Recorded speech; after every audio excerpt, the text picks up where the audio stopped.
जय श्री राम। मैं आचार्य उमेश मिश्रा। आज मैं आपको प्रभु श्री राम के बालकांड में फिर पुनः ले चलता हूँ और रामचरितमानस को सुनने और पढ़ने मात्र से ही आपका कल्याण हो जाएगा। हमारी 10 मिनट के वीडियो में आपको सुनने और पढ़ने मात्र से ही आपका मंगल कार्य जो भी होगा वो सिद्ध हो जाएगा।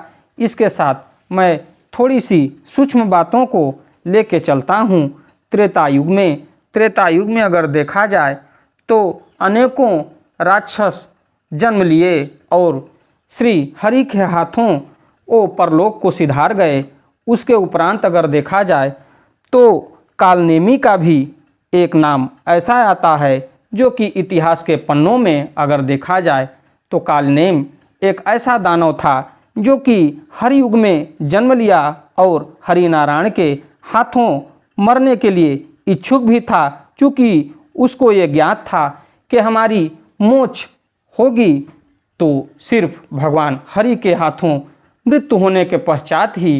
तो काल ने मारीच का पुत्र और रावण का बड़ा ही खास मंत्री ये दोनों थे, जो कि ये मायावी विद्या में निपुण और पारंगत थे। इसके हिसाब से अगर देखा जाए तो कालनेम का वध जो है कि प्रभु श्री राम के माया से ही हुआ, लेकिन उसका श्रेय महावीर बजरंगबली को ही गया। लेकिन उसके बाद अगर एक चीज़ आप देखें तो कालनेम एक ऐसा दानव था जो कि मृत्यु के पहले भी प्रभु श्री राम का ही कीर्तन किया और मृत्यु के पश्चात भी प्रभु श्री राम का ही कीर्तन किया। उसके बाद उसको मोक्ष नहीं मिल पाया तो जाके द्वापर युग में कंस के अवतार में जन्म लिया, जो भगवान हरि के हाथों से मृत्यु हुई। और कंस एक जो है कि बड़ी ही प्रतापी और बलशाली योद्धा थे। उसके अनुसार अगर देखा जाए तो भगवान हरि जो कृष्ण रूपी अवतार में जन्म लिए और जो है कि ये कालनेम यानी कंस का उद्धार किए। अब इसके साथ मैं अपनी वाणी को विराम देते हुए प्रभु श्री राम के बालकांड में आपको ले चलता हूँ। आप इस चीज़ को सुनिए और माँ सरस्वती और विघ्नेश्वराय हरता जो विघ्नों को हरने वाले हैं भगवान गणेश के चरणों में शीश नवाते हुए प्रार्थना करूँगा कि हमारे विश्व या देश में जो भी समुदाय है और जहाँ भी धार्मिक मांगलिक कार्यक्रम हो रहा है, इस कार्य को संपन्न कराते हुए अपना योगदान दें। इसी के साथ मैं आपको प्रभु श्री राम के बालकांड में ले चलता हूँ। प्रभु श्री राम का बालकांड आप सुनिए। ओम श्री जानकी वल्लभो विजयते। वर्षा घोर निशाचर रारी सुरकुल साली सुमंगलकारी राम राज सुख विनय बड़ाई विशद सुखद सोई शरद सुहाई।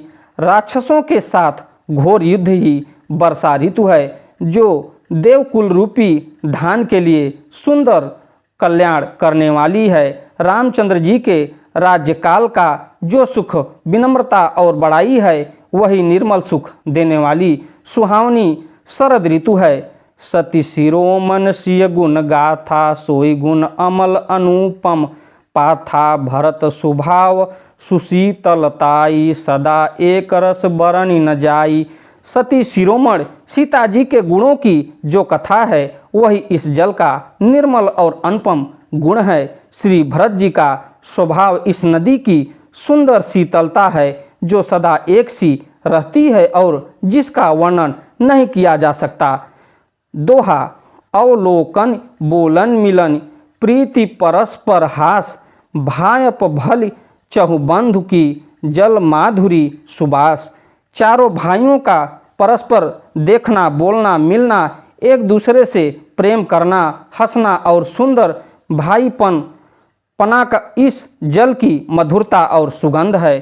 आरति विनय दीनता मोरी लघुता ललित सुबारी न थोरी अद्भुत सलिल सुनत गुणकारी आस पियास मनोमलहारी।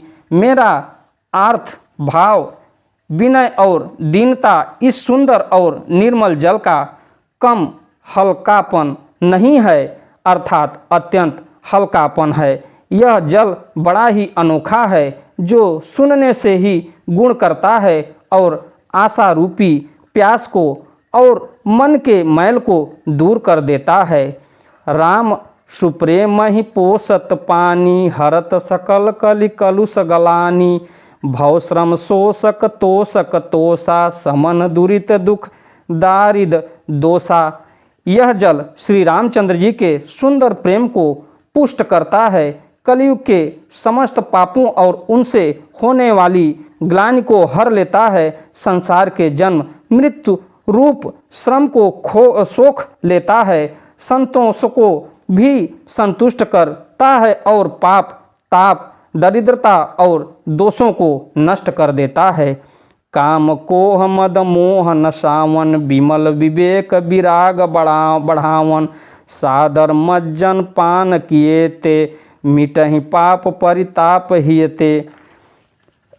यह जल काम क्रोध मद और मोह का नाश करने वाला और निर्मल ज्ञान और वैराग्य का बढ़ाने वाला है। इसमें आदरपूर्वक स्नान करने से और इसे पीने से हृदय में रहने वाले सब पाप ताप मिट जाते हैं।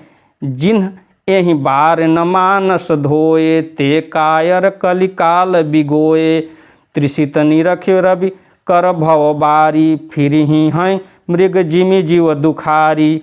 जिन्होंने इस राम सयस रूपी जल से अपने हृदय को नहीं धोया, वे कायर कलिका लेके द्वारा ठगे गए। जैसे प्यासा हिरन सूर्य की किरणों के रेत पर पड़ने से उत्पन्न हुए जल के भ्रम को वास्तविक जल समझकर पीने को दौड़ता है और जल न पाकर दुखी होता है, वैसे ही वे कलयुग के ठगे हुए जीव भी विषय के पीछे भटक कर दुखी होंगे।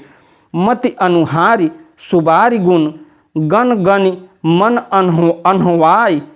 सुमिर भवानी शंकरहि, कह कवि कथा सुहाई।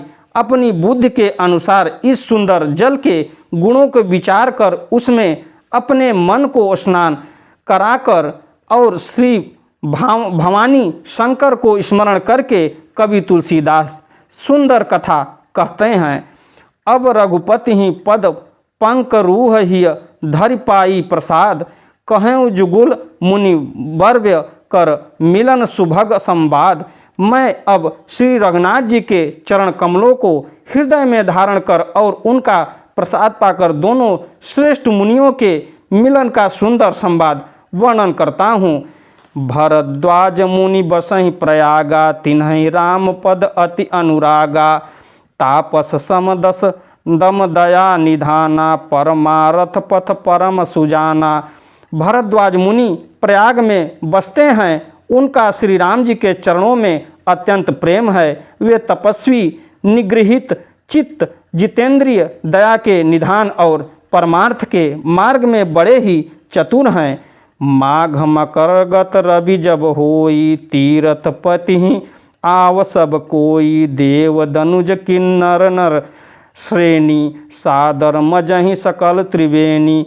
माघ में जब सूर्य मकर राशि पर जाते हैं तब सब लोग तीर्थराज प्रयाग को आते हैं। देवता दैत्य किन्नर और मनुष्यों के समूह सब आदरपूर्वक त्रिवेणी में स्नान करते हैं।